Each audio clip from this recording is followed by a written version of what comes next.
My name is Dominique, and today we're going to be doing the educational speech assignment. Let's begin.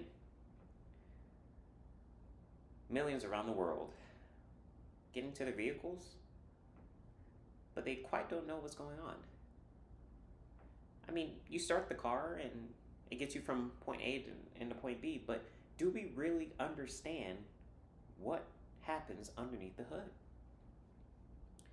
Today, we're going to be talking about the internal combustion engine and its significance. One of the most sought after and the most used inventions, the internal combustion engine continues to prove to be a reliable and efficient source of power.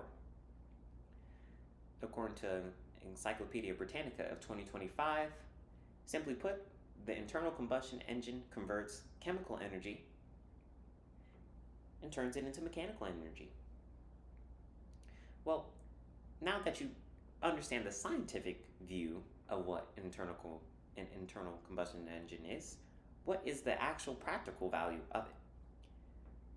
Well, according to How Stuff Works of 2024, the engine operates in 4 stages. Well, the first stage is the intake stroke, as it is, or the intake stage. Essentially, new fresh air gets sucked into the vehicle, as well as fuel provided from the actual car itself is mixed into a tight sealed chamber known as the combustion chamber, where combustion actually takes place.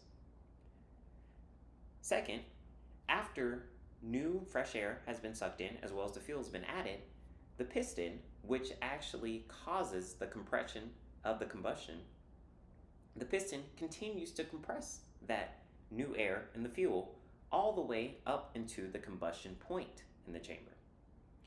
Now, the third, as the piston is compressing and it reaches that point of combustion, a small yet mighty component called the spark plug ignites that mixture, sending the piston back down. And as the piston is going down, the fourth and last stroke, the exhaust stroke, all the old fumes and all the vapor that was just previously combusted gets flown out or gets pushed out of the combustion chamber, allowing for the cycle to continue over and over again.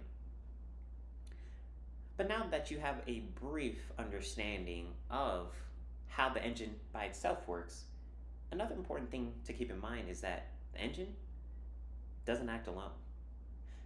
According to Toyota Motor Company of 2024, there are several pieces like the connecting rods, the crankshaft, just to name a few, that help the engine generate power to the vehicle so that you can actually feel as a driver. When the piston keeps going up and down, there is a specific piece called the crankshaft. The crankshaft is held together by a connecting rod on the piston.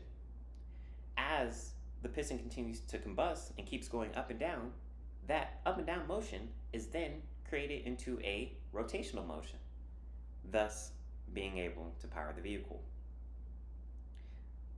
Now, with all that said, you're probably thinking, well, I hear about electric cars, and I hear about even possibly hydrogen cars. Is the internal combustion engine still worth it? I'm here to tell you it is. Due to its being proven over centuries, it's being refined in design, and every day it's being proven to be more efficient than the previous generation. The internal combustion engine has never failed and continues not to. So even in the likes of all EV vehicles or even hydrogen in the near future, the internal combustion engine proves to be a strong source of transportation from now and for years to come. Thank you for listening.